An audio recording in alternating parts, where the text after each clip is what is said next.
이명준은 24번 YTN을 봅니다.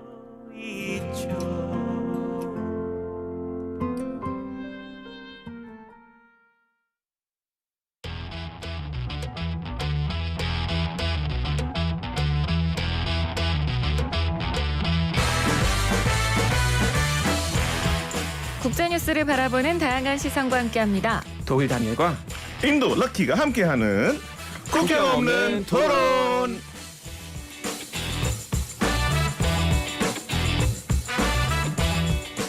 네, 국경 없는 토론 코너입니다. 다니엘, 럭키 두 분과 함께합니다. 어서 오세요. 안녕하세요. 저 반갑습니다. 깜짝 놀랐잖아요. 안 오시는 줄 알고.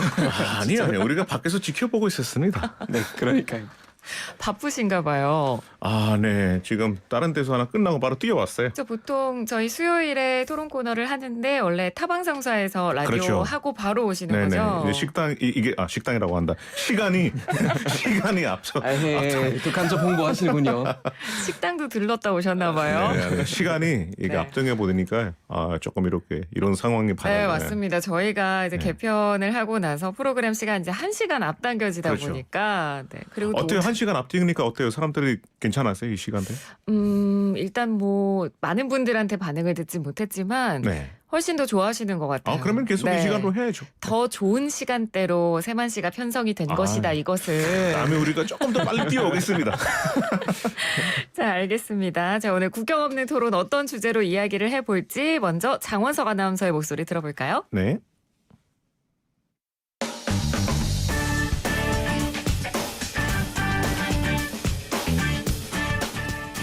안녕하세요. 아나운서 장원석입니다.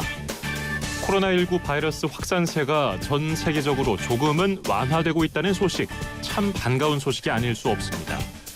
하지만 각국이 봉쇄를 완화하고 사태를 해결해가는 과정에서 예기치 않게 벌어지고 있는 소수자에 대한 차별과 이에 따르는 갈등은 좀처럼 풀릴 기미를 보이지 않고 있습니다. 최근 유럽과 미국에서 고령층의 활동만을 제약하는 방안을 두고 논란이 일고 있습니다. 또 콜롬비아 보고타에서는 정부의 코로나 대책으로 성소수자들이 사회폭력에 노출되는 일이 벌어지고 있습니다.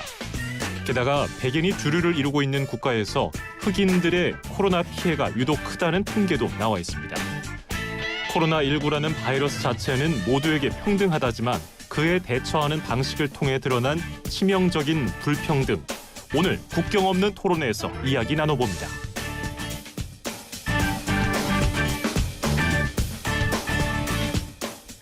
네, 장원석 아나운서의 목소리로 오늘의 토론 주제 들어봤습니다. 청취자 여러분께서도 오늘 방송 함께 하시면서 의견 주실 수 있습니다. 휴대전화 문자 메시지 샵 0945번 우물정에 0945번으로 의견 주실 수 있고요. 짧은 문자는 50원, 긴 문자는 100원의 유료 문자입니다. 그리고 새롭게 리뉴얼한 저희 YTN 라디오 애플리케이션 통해서도 실시간 채팅창에 의견 남겨주실 수 있고요. 유튜브로도 보이는 라디오 함께 하실 수 있습니다. 유튜브 보이는 라디오 댓글창으로도 많은 참여 부탁드리겠습니다. 자, 오늘은 저희가 이 코로나19라는 바이러스로 인해서 그리고 그에 따른 대처 방식을 통해서 드러난 어쩔 수 없는 이런 전 세계적인 불평등 현상에 대해서 오늘 이야기를 나눠볼 건데 네. 사실 이 코로나19라는 바이러스 자체는 모든 이들에게 평등하다라는 이야기가 초반엔 굉장히 많았어요. 그러니까 그랬죠. 네. 바이러스라는 건 사실 뭐 누구는 걸리고 누구는 안 그렇죠. 걸리고 이렇게 나뉠 수가 없이 모든 사람들에게 노출돼 있는 거니까. 그런데 여기에 이제 뉴욕타임스에서 이런 관련 기사를 냈는데 이런 말을 했습니다. 코로나19는 평등주의의 증거다. 하지만 적어도 그들이 검사나 치료를 받기 전까지는 이라는 단서를 붙였어요. 네. 네. 그러니까 바이러스도 불평등이 어쩔 수 없이 있구나. 그러니까 왜냐하면 뭐 영국 총리도 걸리고 사우디 왕가도 그렇죠. 피해가지 못했지만 네. 그들은 사실 검사를 충분히 받을 수 있는 사람들이었으니까요. 이런 상황을 보면서 두 분은 먼저 어떻게 느끼셨는지 좀 이야기를 해주시죠. 일단 저는 100% 동의하고요. 맨 처음에는 전 미국 이제 아직 그 바이러스 아직 퍼지지 않았을 때 사실 미국 그때부터 이미 약간 좀 걱정이 되더라고요. 왜냐하면 어쨌거나 어떤 제대로 된 어떤 의료보험이 돼 있는 그렇죠. 나라 아니니까. 네. 그래서 사실 돈이 있어야 어느 정도 치료받을 수 있는 그런 나라이기도 하고 그 초반에도 이제 테스팅 받으려면 또 직접 돈을 내야 된다는 그런 얘기를 많이 나왔잖아요. 맞아요. 깜짝 놀랐어요. 그 비용이 거의 네. 100만 넘더라고요. 그러니까요. 네. 초반에는 이제 네. 그랬죠. 그래서 솔직히 검사 받으려면 돈이 있어야 되는데 돈이 없는 사람들 그럼 어떻게 검사를 받아요? 그러니까 그거는 일단 불평등 그 자체인 것 같은데 우리가 뭐 그래서 주로도 다크 넘버스라는 말 많이 쓰잖아요. 그러니까 공식적으로 발표된 어떤 확진자 수가 사실 훨씬 더 많은 이제 그런 맞아요. 확진자 수가 이제 추가될 거라는 그런 얘기를 많이 나왔죠. 그러니까 네. 실질적으로 이제 보고 안 되니까. 그리고 이태원 이제 얼마 전에 터졌을 때도 사실 이미 그 차별 두려움 때문에 익명적인 테스팅을 이제 하겠다고 이제 발표했잖아요. 공식적으로 발표가 네, 나왔었죠. 그래서 그거는 사실 뭐 이미 어떤 차별이 존재하기 때문에 사람들이 안 오니까 우리 익명적으로 이렇게 검사 실행하겠다. 그 얘기했던 것 자체가 어떤 차별이 존재한다는 그런 뜻인 것 같아요. 맞아요. 네. 저도 내일 말에 동의하는 게 사실 2월 달만 해도 트럼프 대통령이 그때 인도 방문했었거든요. 네. 그리고 사실 처음에는 이 바이러스 때문에 이거는 아시아에서 뭐 중국에서 만든 바이러스다, 차이니스 바이러스라고 이렇게 발언한 적도 있었고 더불어서 미국에는 사실 이 검사한 절차가 저도 보고 되게 놀랐어요. 사실 비용도 비용이지만은 어떻게 미국 같은 선진 국가에서 이런 대처를 할 수 있어가 되게 놀라웠는데 하여튼 조금 많이 놀랐어요 이번에. 네. 그래서 이번 코로나19 바이러스 사태를 보면서 우리가 흔히 생각하고 인식했던 선진국이 과연 선진국인가 이런 것에 네. 대한 의문을 가진 분들도 굉장히 많으셨을 거예요. 그러니까 그런 대처법뿐만 아니라 그런 대처에서 오는 불평등 현상까지 우리가 봤기 때문에 그래서 오늘은 앞서 말씀드렸듯이 그런 불평등을 받을 수밖에 없는 소수계층들, 그러니까 특히 좀 포커스를 맞춰서 고령층, 성소수자 그리고 흑인 이렇게 세 집단에 저희가 포커스를 맞춰서 얘기를 해볼 건데 자 일단 먼저 고령층에 대한 이야기를 해보겠습니다. 일단 나이가 많으신 분들, 연세가 있으신 분들은 코로나 바이러스에 상대적으로 더 취약할 수밖에 없다. 이건 팩트였어요. 전 네네. 세계적으로.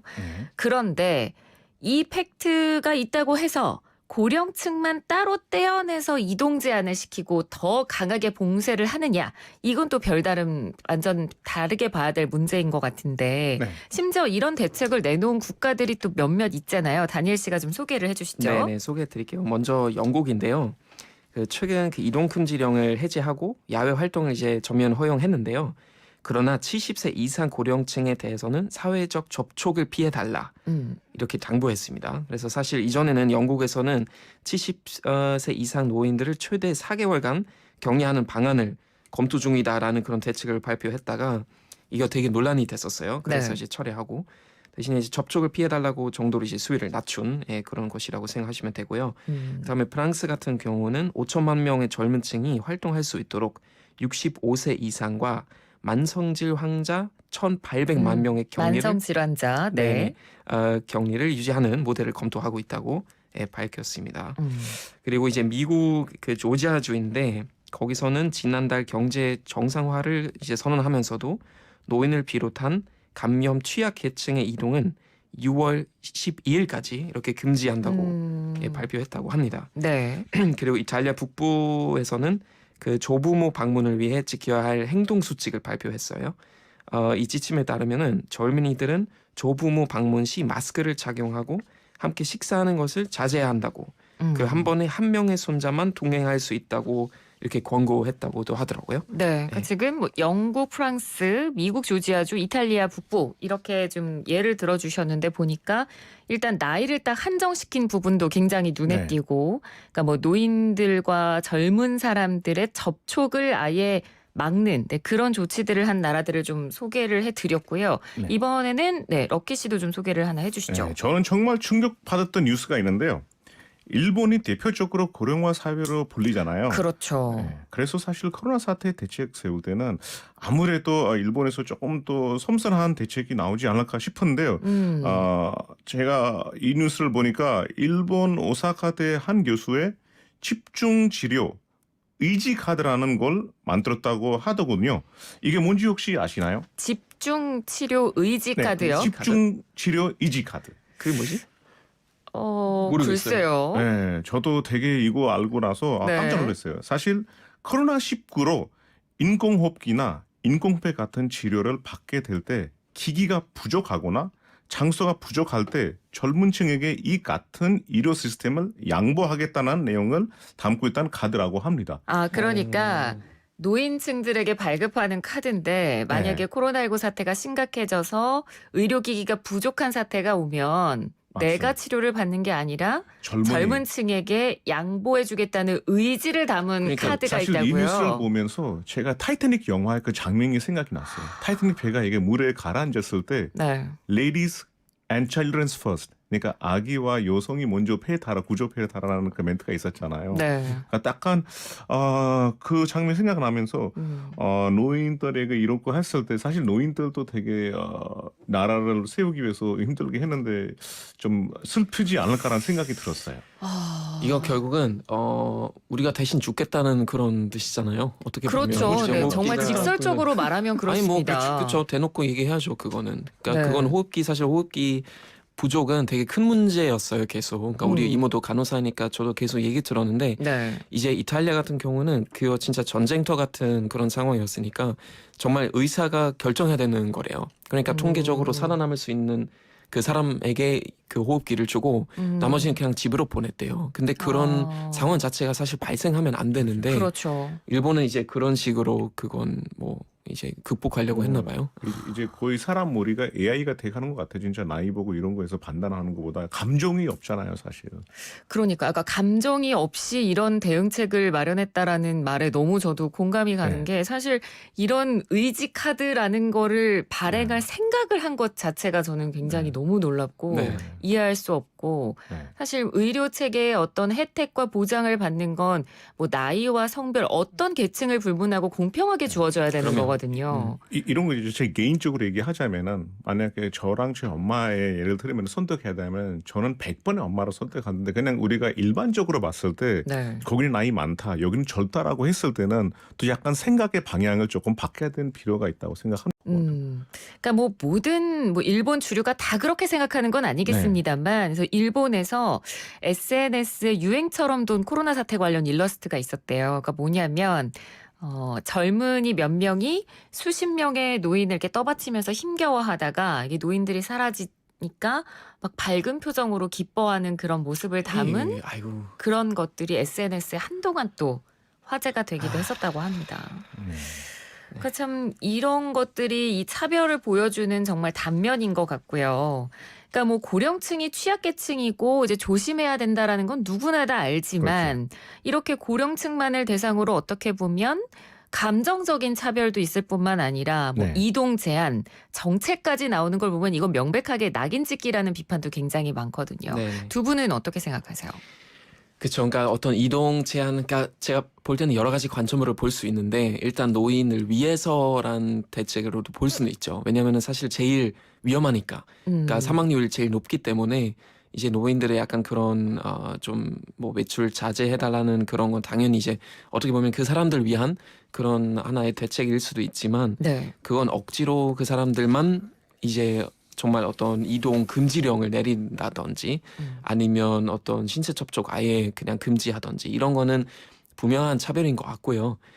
그거는 뭐 사실 조금 여러 가지 그 관점에서 봐야 될 것 같은 그런 생각 들어요. 그러니까 초반에도 어떤 사람들은 약간 이제 코로나가 한참 이제 뜨거워졌을 때는 어르신들이 주로 위험하다 하니까 오히려 많은 사람들이 안심했잖아요. 네. 80세 노인들 위험하지만 우리는 괜찮으니까 아니 그렇다고 해서 80세 노인들 사람 아니에요? 그거 아니잖아요. 네. 똑같이 사망자 되고 똑같이 이제 가족을 남긴 그런 분들이니까 절대 그런 식으로 차별하면 안 된다고 생각합니다. 그리고 사실 노인분들은 연세가 많으셔서 움직임이 많지가 않잖아요. 활동을 안 그래도 많이 안 하는데 이런 뉴스 때문에 긴장감이 많이 되고 그렇죠. 자기는 뭐 하고 살아가는지 제가 인도에 엄마랑 계속 통화하거든요. 엄마 친구들이 네.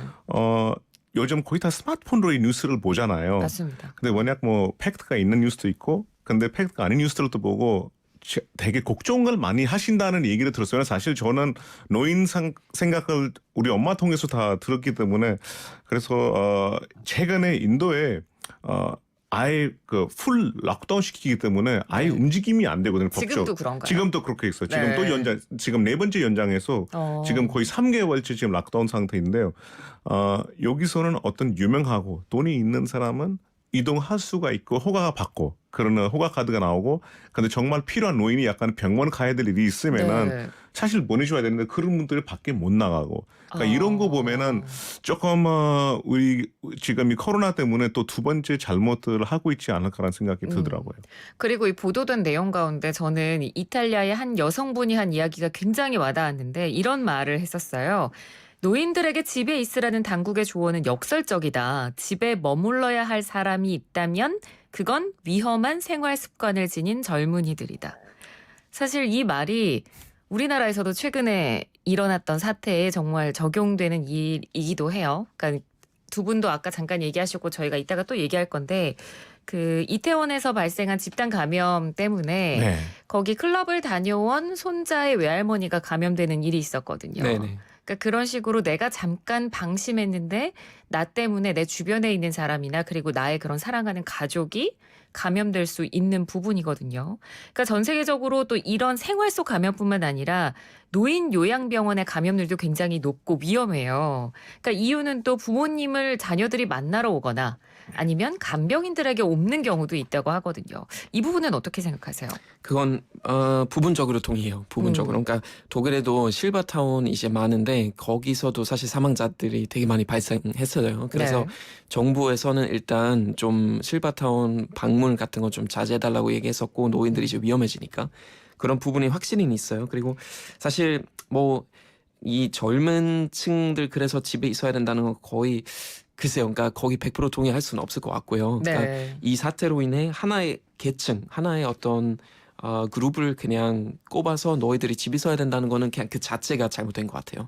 뭐 노인이든 젊은이든 그러니까 그것도 젊은 사람들에 대한 차별이 될 수도 있으니까. 그렇죠. 그리고 위험한 생활 습관이 뭔지도 구체적으로 안 나와 있고요. 그러니까 제가 볼 때는 제일 중요한 건 이제 교육인데 아직도 많은 사람들이 이제 최근에도 이태원 방문했던 사람 중에도 그 내가 무증상인데도 확진자일 수 있다는 건 잘 모르는 맞습니다. 사람들이 많아요. 네, 대부분 그렇죠. 그러니까 내가 무증상인데 그럼 무슨 문제 있겠냐. 근데 그거는 그냥 본인을 위한 것이 아니라 내가 다른 사람한테 그건 이제 전염할 수 있다는 거는 그거는 더 강하게 교육시킬 필요 있어야 되는 것 같아요. 그래야지 네. 사람들이 스스로 이제 좀 더 자제하게 되고 결국은 차별을 없애려면은 각자 그냥 배려하는 쪽으로 갈 수밖에 없는 것 같아요. 맞습니다. 네. 그래서 저도 이게 이 부분은 조금 부분적으로 동의하는 게 사실 코로나의 교육이 상당히 중요해요. 왜냐하면 매일매일 우리한테 앞으로 더 중요해질 것 같아요. 앞으로도 중요해야 되고 네. 왜냐하면 이 코로나가 지금 처음에 생겼을 때 뭐 한 달 갈까 일주 갈까 또 뭐 어른들만 된다 어린이들은 안 된다라고 했는데 이제는 이 코로나가 금방 없어지지 않으니까 우리 생활 패턴은 어른들 어린이들에게 어떻게 해야 대책을 써야 될지 약간 교육장이 많이 필요하다고 생각합니다. 저는. 네.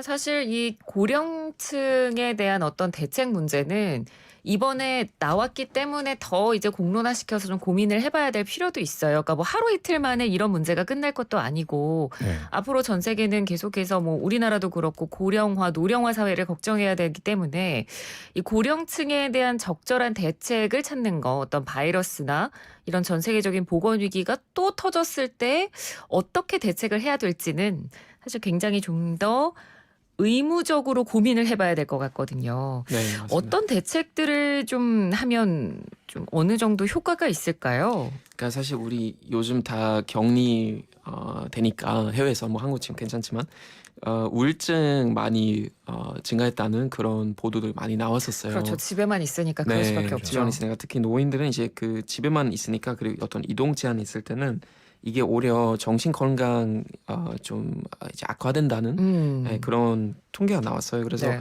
최근 독일 베를린에서 어떤 상담센터는 이제 우울감을 상담하는 고령층 그 진화가 5배 이상 급증했다고 예, 발표했습니다.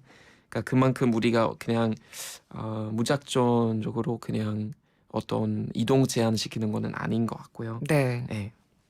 그러니까 이동 제한이 뭐 확산 초기에는 어느 정도 효과로 작용할 수는 있겠죠. 그러니까 표면적으로는. 하지만 이제 계속해서 장기화가 되고 경제를 정상화시키는 단계로 사람들의 이동이 어느 정도 허락이 될 때는 사람들은 다 이동하는데 그런 고령층이라는 이유로 집에 있어야 된다라는 어떤 격리를 시켜버리면 아무래도 그런 우울감이나 상대적 박탈감이 커질 수밖에 없을 것 같습니다.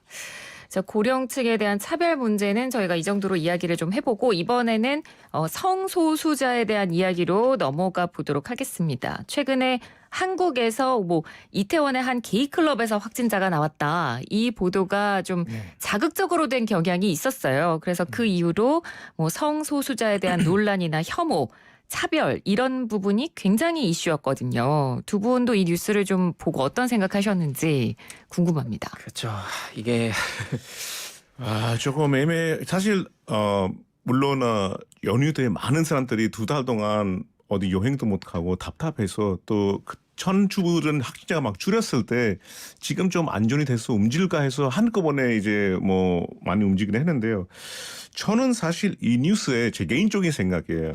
그냥 이태원 클럽에서 확진자가 발생됐다라는 보도가 나왔으면 또 좋지 않을까라는 생각이 들었습니다. 네, 그런 그냥 이야기들도 많이 나왔습니다. 그 클럽의 정체성이 뭔지 누가 갔는지 이거에 대한 또 하나의 문제를 만들어 갖아서 그냥 이태원 하는 클럽에 확진자가 생겼다고 해도 충분히 사람들한테 뭐 알아서 뭐 대비하라 뭐 이렇게 할 수가 있는데 좀 그 부분이 조금 제 개인적으로 마음에 조금 걸렸어요. 그러니까 게이클럽이라는 단어 자체를 이제 뉴스와 언론에서 언급을 하면서 그때부터 이제 사람들이 그 사안 자체를 약간 어떻게 보면 차별성이나 편견을 가지고 보게 될 수밖에 없었던 거죠. 왜냐하면 이 아워가 달라지는 게 한국에서 이 뉴스가 터지면은 또 해외에서 보도한 뉴스가 또 다른 형태로 이거 되거든요.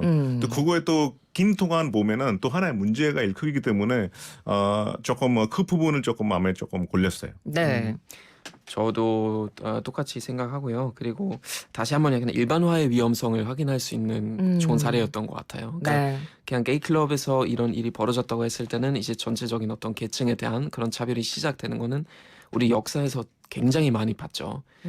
그건 뭐 사실 그 수많은 사례를 있는데 그냥 기본적으로 예를 들면 최근에는 독일에서 어떤 난민이 어떤 범죄를 저질렀을 때는 난민 아웃, 난민들 다 이제 나가라고 이렇게 외치는 사람들이 이제 늘어나고. 근데 그건 한 사람의 어떤 일이었는데 솔직히 거기서 이제 어떤 전체적인 계층에 대한 차별이 생기면 안 되는 건데 이건 약간 모르겠어요. 인간의 본질인지 자꾸 그렇게 하게 되는 것 같아요. 그러니까 이 우리나라뿐만 아니라 이런 이 성소수자들에 대한 아픔이나 편견, 차별 이런 게 다른 나라에서도 발생한 사례를 하나 더 들어드리자면 콜롬비아 보고타 같은 경우는 이것도 어떻게 보면 이제 남녀 차별부터 출발을 한 거죠. 그 봉쇄 조치의 일환으로 여성은 짝수일에 외출이 가능하고 남성은 홀수일에 외출하는 게 가능했던 거예요. 네네.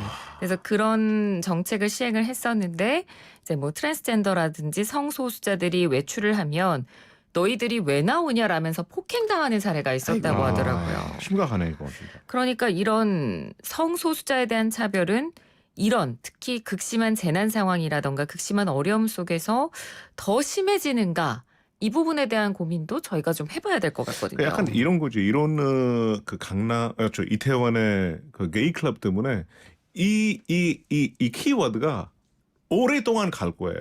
그것 때문에 정말 많은 성소수자들한테 차별적인 일들이 생기지 않을까 되게 안타까움이 있습니다. 네.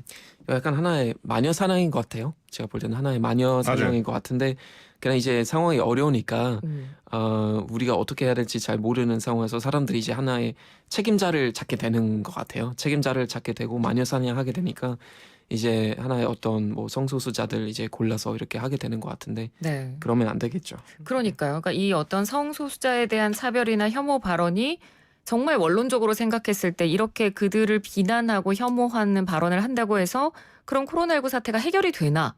절대 이런 그러진 않죠. 질문을 던져보면 답이 안 되거든요. 그리고 제 주변에도 친구들이 거기 갔던 모든 사람이 성수자들이다라고 했을 때도 그것도 되게 깜짝 놀랐어요. 사실 거기는 일반인도 갈 수가 있는데 거기 가는 모든 사람의 성별을 이렇게 다 또 그 선입견을 키우니까 그것도 조금 문제가 되는 것 같더라고요. 네. 그래서 유엔 사무총장도 이 관련 발언을 이렇게 한 적이 있습니다. 코로나 바이러스로 성소수자에 대한 낙인이 심해지는 한편 이들은 진료를 받는데도 새로운 장애물을 경험하고 있다. 이런 말을 하기도 했거든요. 뭐 우리도 사실 별다른 이유 없이 누군가에게 차별을 받으면 기분 나쁠 수밖에 기분 없잖아요. 나쁘죠. 네. 그러니까 우리는 뭐 나도 모르는 사이에 나와 다르다고 해서 누군가를 낙인 찍고 차별하는 그런 말을 무의식적으로 하진 않았나. 그런 생각을 이번 일을 통해서 다들 한번 해보는 계기가 됐으면 좋겠고요. 자, 이제 마지막으로 저희가 이 소수자 계층 중에 흑인 집단에 저희가 좀 초점을 맞춰보도록 하겠습니다. 앞서서 저 미국 사태에 대해서도 이야기를 했습니다만 미국 같은 경우는 특히 뉴욕이요. 코로나 사태에서 흑인이 백인보다 2배 더 많이 사망했다는 통계가 나왔어요. 네. 네, 그러니까 전반적으로 흑인의 사망률과 그 감염률이 훨씬 더 높았다는 거죠. 그렇다면 유전적으로 흑인이 과연 코로나에 취약한 집단인가? 라고 물음을 던질 수도 있지만 그건 또 아닙니다. 그렇죠. 네. 그건 아니죠. 그렇죠. 또 다른 의미로 해석을 할 수가 있는 거죠. 그러니까 백인이 주류를 이루는 국가에서 흑인에 대한 불평등이 이번 코로나 사태로 정말 수면 위로 떠올랐다라는 네. 걸 저희가 알 수 있는 것 같습니다. 전문가들도 관련 이야기들을 굉장히 많이 내놨는데 네. 다니엘 씨가 먼저 좀 소개를 해주실까요? 텍사스 남부 대학의 한 교수가 이런 말씀하셨다고 하는데 유독성 화학 물질이 공기 중에 쏟아지는 지역에 사는 사람들, 그 양질의 의료 시스템에 접근이 불가능한 사람들, 의료보험 그 무가입자가 많은 지역의 사람들은 코로나라는 그 열추적 미사일의 표적이 될 그 성숙한 조건을 갖고 있다. 이렇게 얘기했었어요. 저는 이 말이 좀 와닿았었어요. 예. 네. 미국 사회에서는 흑인들의 대다수가 여전히 그 취약 계층으로 이제 분류되고, 그렇죠. 그리고 사회 취약 계층이라는 건 의료 보험을 제대로 들지 못한다거나 맞아요. 아니면 적절한 예방 교육을 듣지 못하는 맞습니다. 거기서 이제 드러나는 것 같아요. 그래서 백인에 비해 상대적으로 취약 계층으로 분류되는 흑인이 코로나에 더 노출될 수밖에 없는 그런 차별이 발생하게 되는 것 같아요. 네네. 그리고 럭키 씨도요. 네, 다니엘이 이러지 이야기를 했는데요. 백인이 주류를 이루는 국가에서 흑인들이 코로나 감염도 취약한 것을 주거 환경과 관련이 깊다고 합니다. 흑인들은 인구 말도가 높은 인구 도시 지역에 밀도가 도시 지역에 주로 거주하고 있고 주거 공간 넓지 않다 보니 사회적 거리두기 어렵게 말이 고이네 오늘 사회적 거리두기요. 네. 네, 실질적으로 쉽지 않다고 그렇죠. 하는 거죠. 네. 네. 그리고 일자리 자체가 재택근무가 어려운 환경에 또 많은 노출되어 있기도 하고 재택근무나 어렵다는 걸 결국 대중교통을 이용해서 출근해야 하는데 대중교통 또한 코로나 위험에 노출된 맞습니다. 공간이라고 합니다. 네, 네. 그러니까 두 분이 말씀해주신 내용을 일단 좀 정리를 해드리다 보면 미국 사회에서 사는 흑인들의 대다수, 그러니까 여전히 사회 취약계층으로 분류될 수밖에 없는 이유가 일단 의료보험에 가입을 한 사람이 많지 않고요. 맞아요. 그러니까 의료보험의 혜택을 받지 못하니까 코로나19에 감염이 돼도 내가 치료를 받거나 검사를 받을 수 있는 시스템이 전혀 안 돼 있는 거고, 그리고 말씀해 주셨지만 교육에 대한 차별도 분명히 있을 겁니다. 네, 그런 네. 예방 교육이라든지 그런 교육에 노출이 덜 돼 있을 거고, 그리고 주거 환경 자체도 그러니까 인구 밀도가 굉장히 높은 지역에 거주를 하고 있다 보니까 우리가 지금까지 계속 언급했던 사회적 거리두기 자체가 아예 불가능한 거죠. 네. 네. 그리고 뭐 정말 대기업이나 회사의 체계가 잘 갖춰져 있는 회사에 다니는 사람들은 재택근무가 얼마든지 가능하지만 그렇죠. 재택근무가 아예 안 되는 회사들도 굉장히 그럼요. 많잖아요. 네. 그렇기 때문에 미국 사회에서 여전히 흑인 계층이 사회 취약 계층으로 분류될 수밖에 없다. 네. 그런 상황을 저희가 또 보게 된 것 같습니다. 네, 주로 네. 약간 3D 잡 많이도 하는 사람들 네. 있잖아요. 그러니까 3D는 이제 솔직히 그런 조건이 잘 갖춰져 있지는 않기 때문에 그렇죠. 네, 그럴 수밖에 없는 것 같아요. 네. 자, 오늘 국경 없는 토론 코로나 사태 속에 벌어지고 있는 소수자에 대한 차별, 고령층, 성소수자, 그리고 흑인 이렇게 세 가지 계층에 포커스를 맞춰서 저희가 이야기를 나눠봤는데 뭐 계속해서 저희가 얘기를 하고 있습니다만 이 코로나19 바이러스가 완전히 뭐 백신이 나오면 없어지겠지만 이 바이러스 사태라는 건 사실 우리 인간이 존재하는 한 계속해서 가지고 가야 될 문제이거든요. 그러니까 아직 끝난 게 또 아니기 때문에 이렇게 소수자에 대한 문제 제기가 지금 나온 김에 저는 이게 문제야. 다들 왜 이럴까라고 뭔가 네. 비판의 시각으로 보는 게 아니라 거기서 그치지 말고 이제는 정말 수면 위로 올려서 다 같이 공론화시키고 좀 고민해봐야 되는 때가 진짜로 온 것 같거든요. 네네. 그런 부분에 대해서 두 분도 끝으로 간단히 한마디씩 좀 해주실까요? 독일에서는 그런 말이 있어요. Selbsterkenntnis ist der erste Weg zur Besserung. 저 이거 옛날에 들어봤어요. 무슨 정말요? 말이더라고요, 이거? 그러니까 뭐냐면은 생소한데요. 네. 저도 오랜만에 쓰네요. 이게 뭐냐면은 의식 가지는 것 자체가 개선의 첫걸음이라는 그런 뜻이에요. 그러니까 정말 좋은 말입니다. 네, 그러니까 스스로 그 문제 의식을 가지고 이건 문제다라고 얘기하면은 그거는 어떻게 보면 그 문제를 해결할 수 있는 첫걸음이기 때문에 자꾸 이런 이슈들 가지고 토론하고 얘기하고 네. 알아보면 이게 언젠간 또 좋아질 거라고 저는 믿고 있습니다. 네. 네, 그 산스크리트어에 또 이런 말이 하나 있습니다. 제가 방금 생각이 나는데 와수대 꾸떠묶음 제가 옛날에도 한번 쓴 적이 있는데 세계는 한 가족이에요, 사실. 예전에도 한번 그런 얘기 옛날에도 해주신 제가 적이 이 있어요. 말을 했는데요. 왜 얘기하냐면은 사실 코로나가 일어나서 많은 사람들이 힘들어하고 또 두 번째, 세 번째 문제가 또 생기고 있지만은 우리 하나가 돼서 조금 더 깊이 생각해서 이걸 해결할 수 있는 방법을 찾고 조금 자별적인 일들은 선입견 이런 거 좀 키우지 않고 조금 더 깊이 생각해서 해결했으면 합니다. 네, 알겠습니다. 자, 오늘 국경 없는 토론 인도 럭키 독일 다니엘 씨 두 분과 함께했습니다. 고맙습니다. 네, 감사합니다. 현대상선은 사명을 HMM으로 바꾸고 대한민국 현대상선이 HMM이란 이름으로 새로운 항해를 시작합니다.